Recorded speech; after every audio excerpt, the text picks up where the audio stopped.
Welcome to Mupdates, your monthly Medfield updates. I'm Audrey Ensor, and this episode is all about October 2020.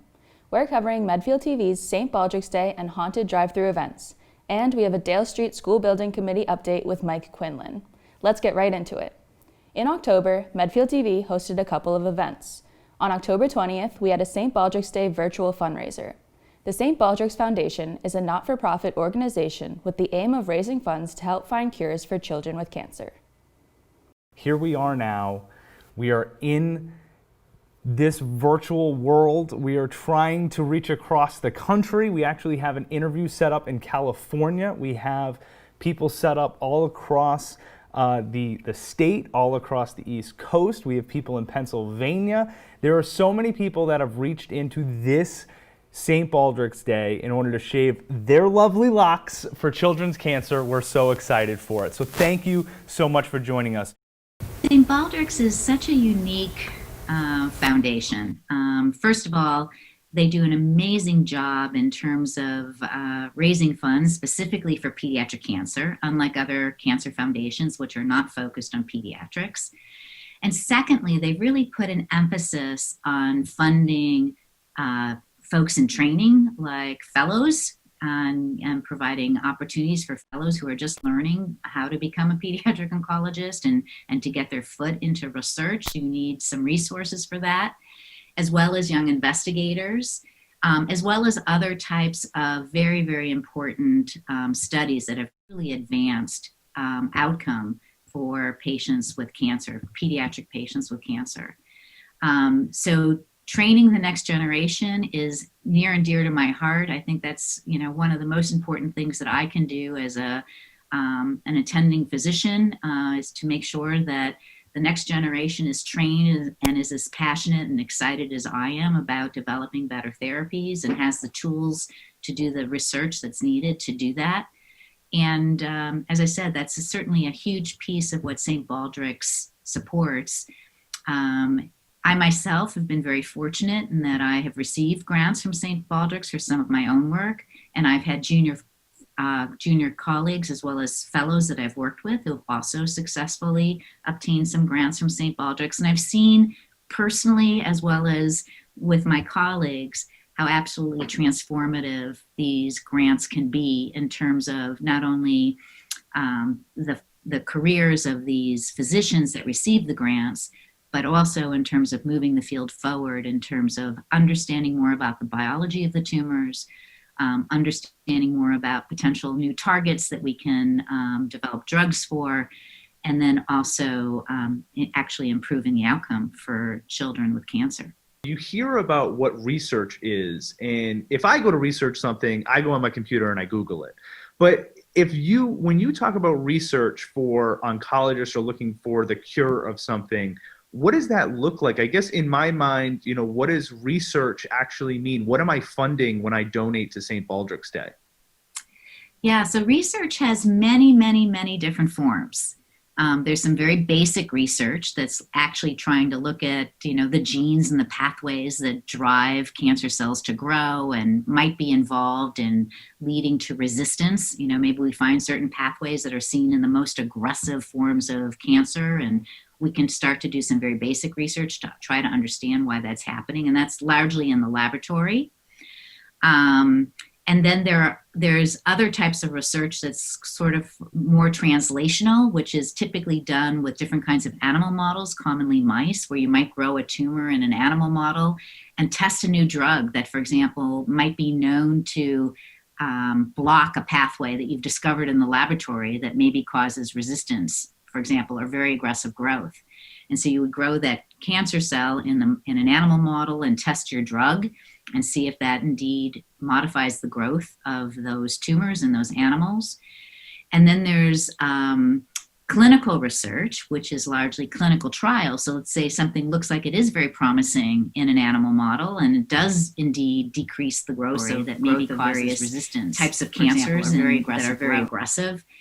Then you would end up doing what would be called an early phase clinical trial, where you might take patients who have relapsed, not responded to conventional therapy, and once this drug was available as a drug that could be administered to people, You could test the drug in a clinical trial and see if patients who have very aggressive forms of disease respond to the drug, and you could test to see what the toxicities would be.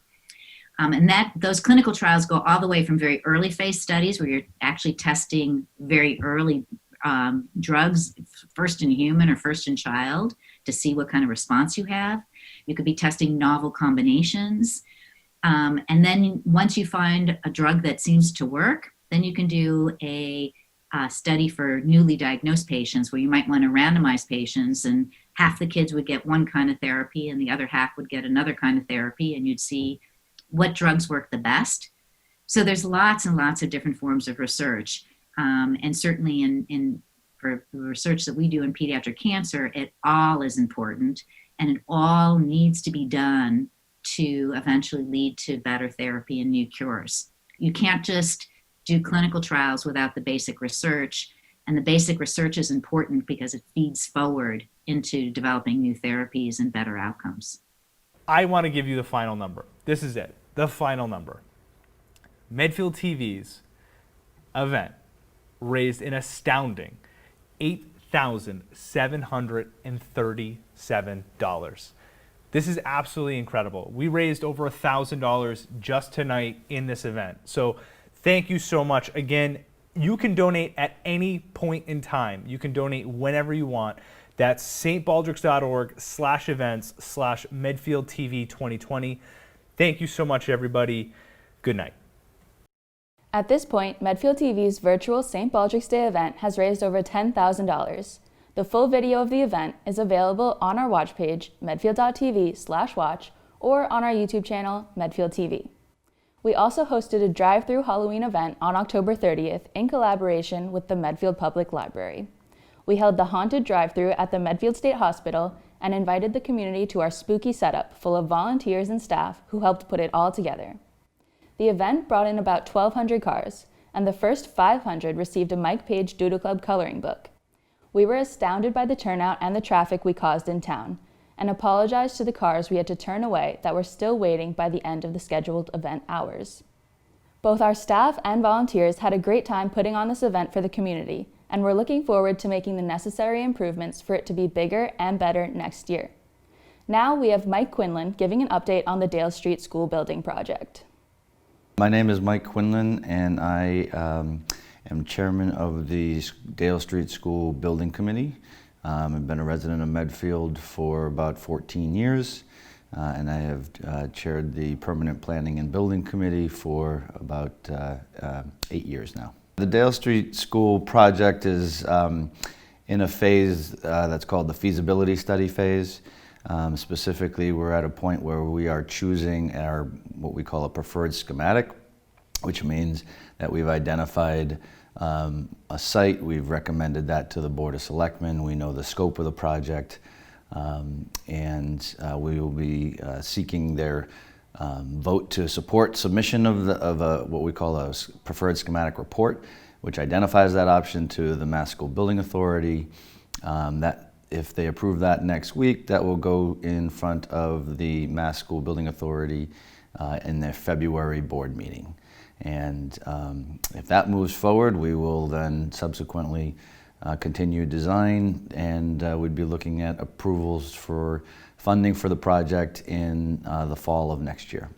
Basically, as we've been working through the design process, which has now been a little over a year, or just about a year, we explored multiple options for grade configuration, which included a 3 to 5 school, grades 3 to 5, and a grades 4 to 5 school, which is the configuration that we have today. We explored multiple sites for the building, including mainly the existing Dale Street School site and the existing Wheelock School site. We explored other options in town and to see if there were better opportunities. There really weren't. Those two sites were deemed to be most likely. We then subsequently went on a design process of exploring, I think it was somewhere around 15 different options and configurations. And we have since, as a school building committee, voted unanimously to support a new building at the Wheelock site, which is what we've recommended to the Board of Selectmen for their support. So the main public concerns right now really have to do with the neighborhood that we're going to be proposed, that we've proposed the building to be built in, which is the Wheelock neighborhood, which includes Elm Street, Knollwood, Cross, and the surrounding areas. And we just held a forum on Monday with the neighbors in that area to really kind of understand what their concerns are. They largely revolve around traffic, which we're just starting to get some analysis done to see how we might be able to mitigate traffic impacts on that neighborhood. And then the other general concerns around town is about tax impact. What's it going to mean to the average taxpayer? How their wallet's going to be affected if this project gets approved. So those seem to be the biggest focus from the community. It's what we're hearing the most feedback. In terms of the tax impact, we won't have final numbers until approaching the special town meeting next fall, but we have put out estimates there of what that would cost. And then in terms of the traffic, we will be doing additional traffic analyses and traffic counts to see where the traffic is as a baseline and how we might be able to mitigate what could be, potentially additional staff and parent drop-off at the Wheelock site. So that's just starting. We're going to continue to hold community forums with that neighborhood to try to mitigate any negative impacts.